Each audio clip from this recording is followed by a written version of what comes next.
তৃতীয় বিশ্বযুদ্ধ, পারমাণবিক হামলা, পৃথিবী কি ধ্বংসের দ্বারপ্রান্তে?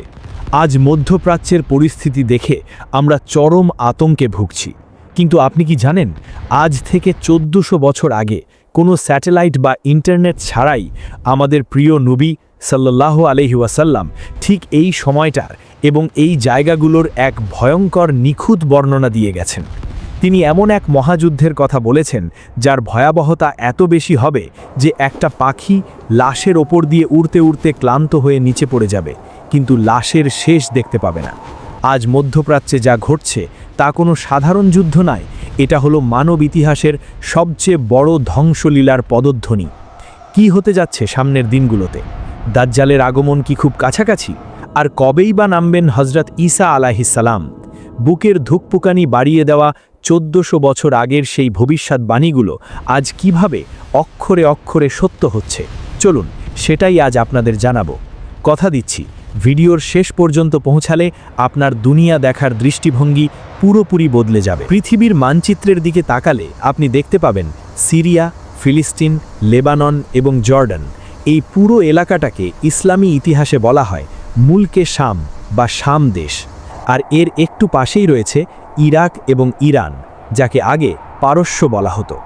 আমাদের প্রিয় নবী হজরত মুহাম্মদ সাল্লাল্লাহু আলাইহি ওয়াসাল্লাম তার জীবদ্দশায় অত্যন্ত গুরুত্বের সাথে বলে গেছেন, কিয়ামতের আগে পৃথিবীর সবচেয়ে বড় বড় ফিতনা, সবচেয়ে রক্তক্ষয়ী যুদ্ধ এবং সবচেয়ে বড় ধ্বংসলীলা এই মধ্যপ্রাচ্যের মাটিতেই ঘটবে। আজ আমরা ইসরায়েল আর ইরানের মধ্যে যে চরম উত্তেজনা দেখছি তা হয়তো কেবল একটি বিশাল ধারাবাহিক ধ্বংসের শুরু মাত্র। শেষ জামানায় যখন ফিতনা বা বিপদ শুরু হবে, তখন তা এমনভাবে ছড়াবে যেমন তসবির সুতো ছিঁড়ে গেলে দানাগুলো একটার পর একটা মাটিতে পড়তে থাকে। কেউ শত চেষ্টা করেও তাকে আটকাতে পারবে না। ইসলামের সত্য বর্ণনায় পাওয়া যায় এই ধ্বংসলীলার একটি বড় সংকেত হল ফোরাত নদী পুরোপুরি শুকিয়ে যাওয়া। এই ফোরাত নদী সিরিয়া এবং ইরাকের বুক চিরে প্রবাহিত হয়েছে। আজ বিজ্ঞানীরা প্রমাণ পেয়েছেন এবং আমরা নিজেরাও খবরে দেখছি যে ফোরাত নদীর পানি সত্যিই খুব দ্রুত শুকিয়ে যাচ্ছে। এর অনেক জায়গায় এখন শুধুই খাঁখা বালি আর শুকনো পাথর, কিন্তু আসল ভয়ঙ্কর কথাটি লুকিয়ে আছে এর ঠিক পরের অংশে। আমাদের প্রিয় নবী হজরত মুহাম্মদ সাল্লাল্লাহু আলাইহি ওয়াসাল্লাম বলে গেছেন, ফোরাত নদী শুকিয়ে যাওয়ার পর তার নিচ থেকে সোনার একটি বিশাল পাহাড় বা সোনার খনি বের হয়ে আসবে। যখন এই বিপুল পরিমাণ সোনার সন্ধান পাওয়া যাবে, তখন পৃথিবীর বড় বড় পরাশক্তিগুলো, যাদের হাতে আজ পারমাণবিক বোমা আর অত্যাধুনিক অস্ত্র আছে, তারা সবাই সেই সোনার লোভে সেখানে পাগলের মতো ছুটে আসবে। শুরু হবে এক রক্তক্ষয়ী মহাযুদ্ধ। এই যুদ্ধের ভয়াবহতা এত বেশি হবে যে প্রতি 100 জন যোদ্ধার মধ্যে 99 জনই মারা যাবে। একটু কল্পনা করুন, 100 জনের মধ্যে 99 জন মারা যাবে, অর্থাৎ 99% মানুষ ধ্বংস হয়ে যাবে। চারদিকে রক্তের নদী বইবে। কিন্তু সবচেয়ে আশ্চর্যের বিষয় হলো, সেই যুদ্ধে অংশগ্রহণকারী প্রত্যেকটা মানুষ মৃত্যুর আগ মুহূর্ত পর্যন্ত ভাববে, হয়তো আমিই সেই একজন যে বেঁচে যাব এবং এই বিশাল সোনার পাহাড় কেবল আমারই হবে। এই অন্ধ লোভ তাদের সবাইকে ধ্বংসের অতল গহ্বরে টেনে নিয়ে যাবে। আজ আমরা মধ্যপ্রাচ্যে তেলের জন্য বা ক্ষমতার আধিপত্য বিস্তারের জন্য যে যুদ্ধ দেখছি, তা হয়তো সেই সোনার পাহাড়ের মহাযুদ্ধেরই একটা পূর্ব প্রস্তুতি। যখন পরাশক্তিগুলো একে অপরের সাথে এভাবে লড়বে, তখন মুসলমানদের অবস্থা কেমন হবে? প্রিয় নবী হজরত মুহাম্মদ সাল্লাল্লাহু আলাইহি ওয়াসাল্লাম অত্যন্ত আক্ষেপের সাথে সাহাবীদের জানিয়েছিলেন, সেই সময় মুসলমানরা 4 দিক থেকে আক্রান্ত হবে। শত্রুরা মুসলমানদের ওপর এমনভাবে ঝাঁপিয়ে পড়বে যেমন ক্ষুধার্ত মানুষ খাবারের থালার ওপর ঝাঁপিয়ে পড়ে। এই কথা শুনে সাহাবীরা অবাক হয়ে জিজ্ঞেস করেছিলেন, ইয়া রাসূলুল্লাহ, সেদিন কি আমরা সংখ্যায় খুব কম থাকব? তাই কি তারা আমাদের ওপর এমনভাবে ঝাঁপিয়ে পড়বে? নবীজি দীর্ঘশ্বাস ফেলে বলেছিলেন, না, সেদিন তোমরা সংখ্যায় মোটেও কম থাকবে না, বরং তোমরা হবে কোটি কোটি, কিন্তু তোমাদের অবস্থা হবে সমুদ্রের ফেনার মতো। সমুদ্রের ফেনার যেমন কোনো নিজস্ব ওজন নেই, কোনো শক্তি নেই, বাতাস যেদিকে নেয় সেদিকে উড়ে যায়, মুসলমানদেরও ঠিক সেই অবস্থা হবে। তোমাদের শত্রুদের অন্তর থেকে তোমাদের প্রতি ভয় একেবারে দূর হয়ে যাবে, আর তোমাদের অন্তরে ঢুকে যাবে ওয়াহান নামক এক ভয়ঙ্কর ব্যাধি। সাহাবীরা চিন্তিত হয়ে জিজ্ঞেস করলেন, ইয়া রাসূলুল্লাহ, এই ওয়াহান কি জিনিস? নবীজি উত্তর দিলেন, দুনিয়াকে অন্ধের মতো ভালোবাসা আর মৃত্যুকে ভয় পাওয়া। আজকের বিশ্বের দিকে একটু তাকিয়ে দেখুন, মুসলমানদের সংখ্যা আজ 200 কোটির ওপরে, কিন্তু ফিলিস্তিনে, গাজায়, লেবাননে যখন নিরীহ শিশুদের মারা হচ্ছে, মা বোনদের আর্তনাদ আকাশে বাতাসে ভাসছে, তখন পুরো মুসলিম বিশ্ব যেন সমুদ্রের ফেনার মতোই নীরব এবং অসহায়। কারণ আমাদের অন্তরে আজ দুনিয়ার মোহ, বিলাসবহুল জীবনযাপনের লোভ আর মৃত্যুর ভয় বাসা বেঁধেছে। আমাদের শত্রুরা এই দুর্বলতা খুব ভালো জানে। এই চরম ফিতনার সময়, যখন সিরিয়া বা শাম দেশে যুদ্ধ ভয়াবহ আকার ধারণ করবে, যখন আকাশ থেকে আগুন ঝরবে, জমিন লাশে ভরে যাবে এবং পৃথিবীতে জুলুম ও অত্যাচার চরম সীমায় পৌঁছাবে, ঠিক সেই সময় মহান আল্লাহ রাব্বুল আলামিন মুসলমানদের রক্ষার করার জন্য একজন বিশেষ মানুষকে পাঠাবেন। তিনি কোনো নবী বা রাসূল হবেন না, তিনি হবেন আমাদের প্রিয় নবীজির বংশেরই একজন অত্যন্ত নেককার মানুষ। যখন সারা পৃথিবীর মুসলমানরা হতাশ হয়ে পড়বে, যখন মনে হবে আর বাঁচার কোনো পথ নেই, চারদিক শুধু অন্ধকার, তখন মক্কায় পবিত্র কাবার চত্বরে হাজারে আসওয়াদ এবং মাকামে ইব্রাহিমের ঠিক মাঝখানে একদল নেককার ইমানদার মানুষ এমন একজনকে খুঁজে পাবেন। তিনি নেতৃত্ব চাইবেন না, বরং তিনি নেতৃত্ব থেকে পালিয়ে বেড়াবেন, কিন্তু সেই ইমানদার মানুষগুলো তাকে চিনে ফেলবেন এবং এক প্রকার জোর করেই সেই বিশেষ ব্যক্তির হাতে বায়াত বা শপথ গ্রহণ করবেন। তখন তিনি বুঝতে পারবেন যে আল্লাহ তাকে মুসলিম বিশ্বের নেতৃত্ব দেওয়ার জন্য মনোনীত করেছেন। তিনিই হলেন সেই প্রতিশ্রুত হযরত ইমাম মাহদী আলাইহিসসালাম। তার নাম হবে আমাদের প্রিয় নবীজির নামের মতো মুহাম্মদ। তার বাবার নামও হবে নবীজির বাবার নামের মতো আব্দুল্লাহ। তিনি দেখতে অত্যন্ত সুন্দর হবেন, তার কপাল হবে প্রশস্ত এবং নাক হবে খাড়া। কিন্তু পৃথিবীর জালিম শাসকরা কি সহজে তাকে মেনে নেবে? কখনোই না। যখনই ইমাম মাহদীর আত্মপ্রকাশের খবর দামেস্কো, সিরিয়া এবং বর্তমানের এই জালিম শাসকদের কানে পৌঁছাবে, তখন তাদের সিংহাসন কেঁপে উঠবে। তারা বুঝতে পারবে এই সেই ব্যক্তি যিনি পুরো পৃথিবীকে আবার ন্যায় বিচারে ভরে দেবেন এবং তাদের জুলুমের অবসান ঘটাবেন। তাই তাকে হত্যা করার জন্য, ইসলামকে চিরতরে মুছে ফেলার জন্য সিরিয়া থেকে এক বিশাল, শক্তিশালী এবং অত্যাধুনিক অস্ত্রে সজ্জিত সেনাবাহিনী মক্কার দিকে রওনা হবে। এই সেনাবাহিনী হবে অত্যন্ত অহংকারী এবং নিষ্ঠুর। তারা মদিনা পার হয়ে মক্কার দিকে দ্রুত গতিতে এগিয়ে যাবে। তাদের মনে থাকবে শুধু রক্ত পিপাসার, যেভাবেই হোক মক্কায় পৌঁছে ইমাম মাহাদিকে শেষ করতে হবে। কিন্তু তারা জানে না, মহান আল্লাহর ফায়সালা কেউ বদলাতে পারে না। যখন সেই বিশাল সেনাবাহিনী মক্কা এবং মদিনার মাঝখানে বাইদা নামক একটি খোলা এবং সমতল প্রান্তরে এসে পৌঁছাবে, তখন তাদের উপর আকাশ থেকে কোনো বোমাও পড়বে না, মিসাইলও আসবে না। আল্লাহ রাব্বুল আলামিন শুধু মাটিকে হুকুম দেবেন। চোখের পলকে সেই বাইদা প্রান্তরের মাটি বিকট শব্দে ফেটে দুভাগ হয়ে যাবে। একটা বিশাল গহ্বর তৈরি হবে, আর সেই অহংকারী সেনাবাহিনীর প্রথম থেকে শেষ পর্যন্ত, সেনাপতি থেকে শুরু করে সাধারণ সৈন্য, তাদের ঘোড়া, তাদের অত্যাধুনিক অস্ত্র, তাদের অহংকার, সব কিছু জ্যান্ত অবস্থায় মাটির নিচে তলিয়ে যাবে। মাটি তাদের সবাইকে গিলে ফেলবে। বিশাল সেই বাহিনীর মাত্র 2-3 জন মানুষ কোনো রকমে বেঁচে থাকবে। তারা চরম আতঙ্কে দৌড়ে গিয়ে সারা দুনিয়ায় এই ভয়ঙ্কর খবরটি ছড়িয়ে দেবে যে আল্লাহর আযাব নেমে এসেছে। ইমাম মাহদীকে হত্যা করতে যাওয়া বাহিনী জ্যান্ত অবস্থায় মাটির নিচে ধ্বংস হয়ে গেছে। এই অলৌকিক এবং রোমহর্ষক ঘটনা যখন সিরিয়া, ইরাক, ইয়েমেন এবং বিশ্বের আনাচে কানাচে পৌঁছাবে, তখন সেখানকার বড় বড় আলেম, আবদাল এবং নেককার মানুষরা বুঝতে পারবেন যে যিনি মক্কায় অবস্থান করছেন তিনি আর কেউ নন, তিনিই হলেন সেই প্রতিশ্রুত হযরত ইমাম মাহদী আলাইহিসসালাম। তখন তারা সব ভয় উপেক্ষা করে দলে দলে মক্কার দিকে ছুটে যাবেন এবং তার হাতে হাত রেখে জিহাদের শপথ গ্রহণ করবেন। শুরু হবে এক নতুন অধ্যায়। ইমাম মাহদী একটি ছোট কিন্তু ইস্পাতের মতো কঠিন ইমানদার বাহিনী নিয়ে সিরিয়ার দিকে রওনা হবেন, কারণ সিরিয়াই হলো শেষ জামানার আসল রণাঙ্গন। এই সময় পৃথিবীর পরিস্থিতি হবে কল্পনার চেয়েও ভয়াবহ। পারমাণবিক যুদ্ধ, অজানা মহামারী এবং খাদ্যাভাবের কারণে পৃথিবীর জনসংখ্যা এমনিতেই অনেক কমে যাবে, কিন্তু আসল ধ্বংসলীলা তখনও বাকি।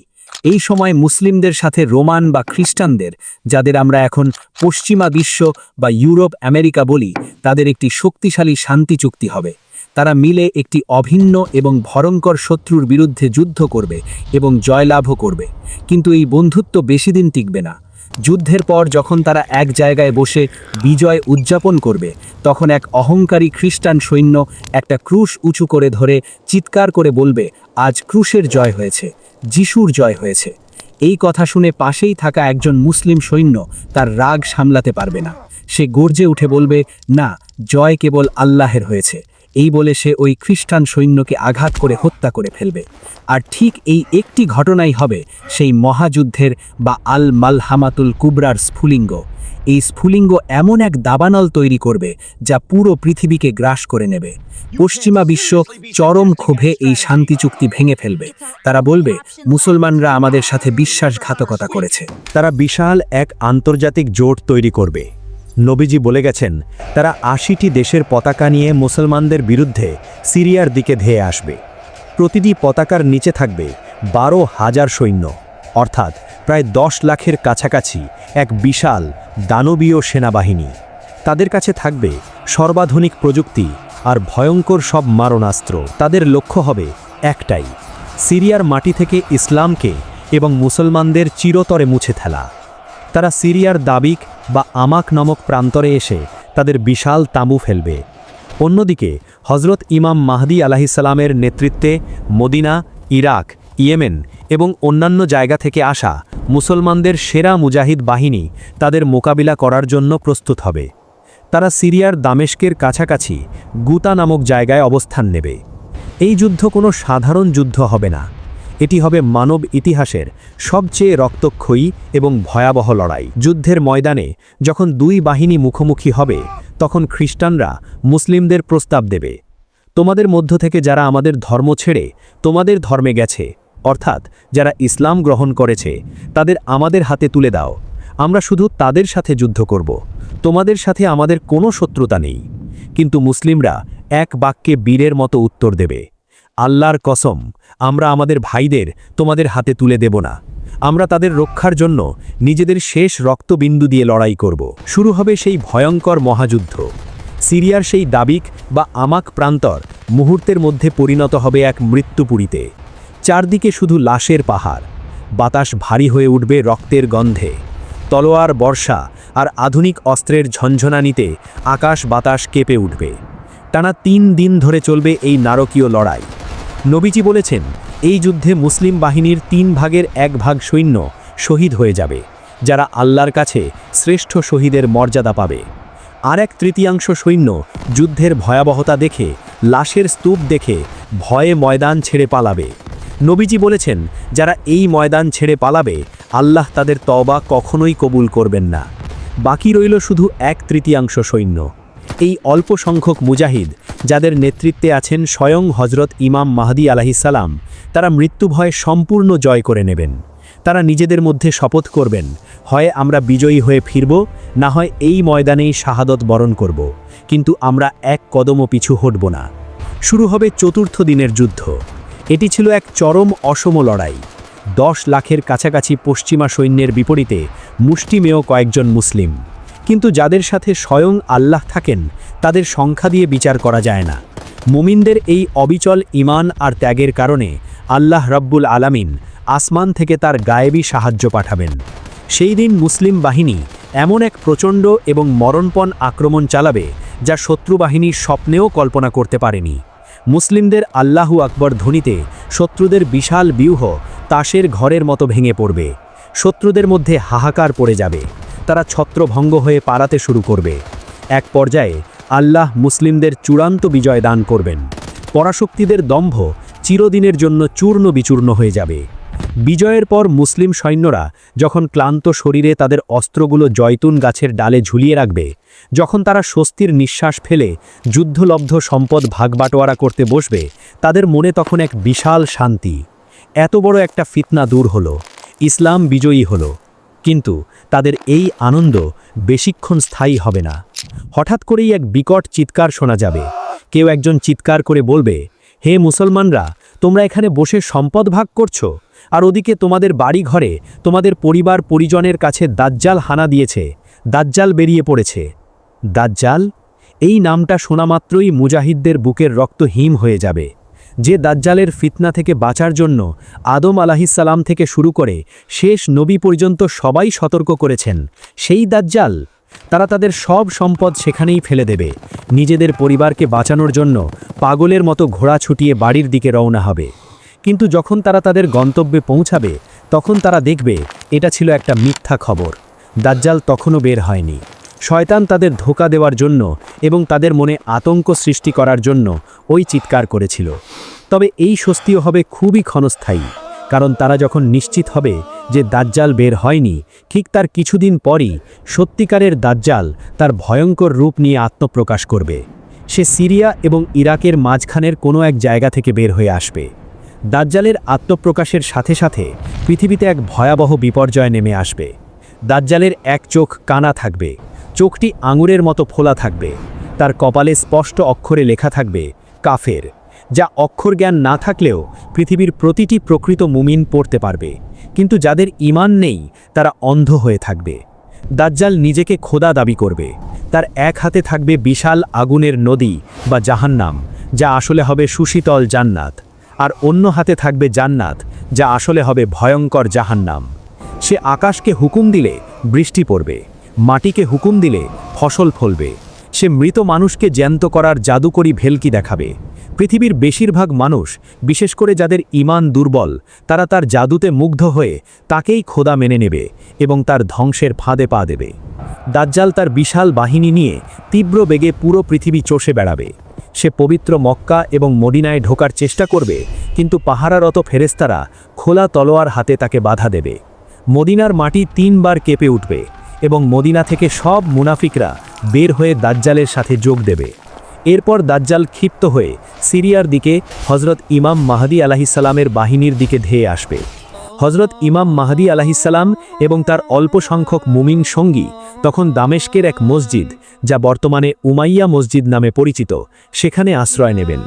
দাজ্জালের বিশাল বাহিনী সেই মসজিদ অবরুদ্ধ করে ফেলবে। মুমিনরা চরম সংকটে পড়বেন।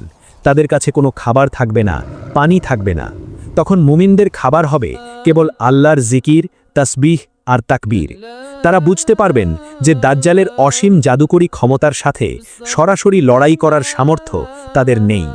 ঠিক সেই চরম হতাশার মুহূর্তে, যখন মনে হবে আর কোনো আশা নেই, মৃত্যু একেবারে শিয়রে, তখন ফজরের নামাজের সময় হবে। মুয়াজ্জিন আজান দেবেন। হজরত ইমাম মাহদী আলাহিসাল্লাম নামাজের ইমামতি করার জন্য সামনে দাঁড়াবেন। আর ঠিক সেই মুহূর্তে আসমানের দরজা খুলে যাবে। মেঘের ভিতর থেকে 2জন ফেরেস্তার ডানায় ভর করে হালকা হলুদ রঙের 2টো কাপড় পরে আকাশ থেকে ধীরে ধীরে নেমে আসবেন আল্লাহর মহান নবী হজরত ঈসা ইবনে মারিয়াম আলাহিসাল্লাম। তার পবিত্র চুল থেকে টপ টপ করে পানি ঝরবে, মনে হবে যেন তিনি এইমাত্র গোসল করে বের হয়েছেন। তার চেহারা থেকে নূরের আভা ঠিকরে পড়বে। তিনি দামেস্কের সেই সাদা মিনারের উপর অবতরণ করবেন। মসজিদের ভিতরে থাকা মুমিনরা অবাক হয়ে আকাশের দিকে তাকাবে। হজরত ইমাম মাহদী আলাহিসাল্লাম বুঝতে পারবেন যে আল্লাহর সাহায্য এসে গেছে। তিনি চরম সম্মানের সাথে পেছনে সরে দাঁড়াবেন এবং হজরত ঈসা আলাহিসাল্লামকে নামাজের ইমামতি করার জন্য অনুরোধ করবেন। কিন্তু হজরত ঈসা আলাহিসাল্লাম অত্যন্ত বিনয়ের সাথে বলবেন, না, আপনারাই আপনাদের ইমাম। আল্লাহ এই উম্মতকে এই সম্মান দিয়েছেন, আপনিই নামাজ পড়ান। নামাজ শেষ হওয়ার পর হজরত ঈসা আলাহিসাল্লাম মুমিনদের নির্দেশ দেবেন, মসজিদের দরজা খুলে দাও। দরজা খোলা হবে। বাইরে দাজ্জাল তার বিশাল বাহিনী নিয়ে দম্ভ ভরে দাঁড়িয়ে আছে। কিন্তু হজরত ঈসা আলাহিসাল্লামকে দেখা মাত্রই সেই ভয়ঙ্কর দাজ্জাল, যে নিজেকে খোদা দাবি করত, যার ভয়ে পৃথিবী কাঁপত, সে ভয়ে এমনভাবে গলতে শুরু করবে যেমন পানিতে লবণ গলে যায়। দাজ্জাল প্রাণ ভয়ে পাগলের মতো পালাতে শুরু করবে, কিন্তু হজরত ঈসা আলাহিসাল্লাম তাকে ধাওয়া করবেন। তিনি ফিলিস্তিনের লুদ নামক শহরের গেটের কাছে গিয়ে দাজ্জালকে ধরে তার হাতের বর্ষা দিয়ে দাজ্জালকে চিরতরে শেষ করে দেবেন। তিনি মুমিনদের তার বর্ষায় লেগে থাকা দাজ্জালের রক্ত দেখাবেন। দাজ্জালের বিশাল বাহিনী তখন দিশাহারা হয়ে পালাবে, কিন্তু গাছপালা আর পাথর পর্যন্ত মুসলিমদের বলে দেবে, হে মুসলিম, আমার পেছনে ইহুদি লুকিয়ে আছে, তাকে হত্যা করো। দাজ্জালের মৃত্যুর সাথে সাথেই পৃথিবীর বুক থেকে সর্বকালের সবচেয়ে বড় ফিতনার অবসান ঘটবে। এরপর পৃথিবীতে হজরত ঈসা আলাইহিসসালামের নেতৃত্বে এক শান্তির যুগ আসবে। তিনি পৃথিবীতে একচ্ছত্র ন্যায় বিচার প্রতিষ্ঠা করবেন। পুরো পৃথিবী আবার শান্তিতে ভরে উঠবে। বাঘ আর ছাগল এক ঘাটে পানি খাবে, সাপের বিষ নষ্ট হয়ে যাবে, মানুষের মধ্যে কোনো হিংসা বা বিদ্বেষ থাকবে না, পৃথিবী তার সব লুকানো সম্পদ বের করে দেবে। প্রিয় দর্শক, আজকের এই ভিডিওটি শেষ করার আগে আসুন আমরা একটু গভীরভাবে চিন্তা করি। এই ঘটনাগুলো কোনো রূপকথার গল্প বা সায়েন্স ফিকশন সিনেমা নয়, এগুলো আমাদের অবধারিত ভবিষ্যৎ, যা আমাদের প্রিয় নবীজি নিজের চোখে দেখে আমাদের জানিয়ে গেছেন এবং যা ঘটা শতভাগ নিশ্চিত। আজ আমরা মধ্যপ্রাচ্যের যে সংঘাত দেখছি, যে নদীর পানি শুকিয়ে যাওয়ার খবর শুনছি, দুনিয়ার প্রতি আমাদের যে অন্ধ মোহ তৈরি হয়েছে, তা কি সেই মহাযুদ্ধেরই পদধ্বনি নয়? আমরা কি সেই ভয়ঙ্কর সময়ের খুব কাছাকাছি চলে আসিনি? এই ফিতনার যুগে আমাদের করণীয় কি? আমাদের প্রিয় নবী হজরত মুহাম্মদ সাল্লাল্লাহু আলাইহি ওয়াসাল্লাম আমাদের একটি রক্ষা কবচ শিখিয়েছেন। তিনি বলেছেন, যে ব্যক্তি প্রতি শুক্রবার অত্যন্ত মনোযোগের সাথে সূরা কাহফ তেলাওয়াত করবে, বায়ের প্রথম 10 আয়াত মুখস্থ রাখবে, সে দাজ্জালের ভয়ঙ্কর ফিতনা থেকে নিরাপদ থাকবে। আমাদের উচিত দুনিয়ার মোহে অন্ধ না হয়ে আখেরাতের চিরস্থায়ী জীবনের প্রস্তুতি নেওয়া। কারণ যখন সেই মহাযুদ্ধ শুরু হবে, যখন পৃথিবীর নিয়ম কানুন বদলে যাবে, তখন আমাদের ব্যাংক ব্যালেন্স, আমাদের দামি বাড়ি বা গাড়ি কোনো কাজে আসবে না। সেদিন কাজে আসবে শুধু আমাদের মজবুত ঈমান এবং আমাদের নেক আমল। মহান আল্লাহ রাব্বুল আলামিন আমাদের সবাইকে, আমাদের পরিবারকে দাজ্জালের ফিতনা থেকে হেফাজত করুন এবং শেষ জামানায় হজরত ইমাম মাহাদি ও হজরত ঈসা আলাইহিস সালামের সাথী হওয়ার তৌফিক দান করুন। আমিন ইয়া রাব্বুল আলামিন।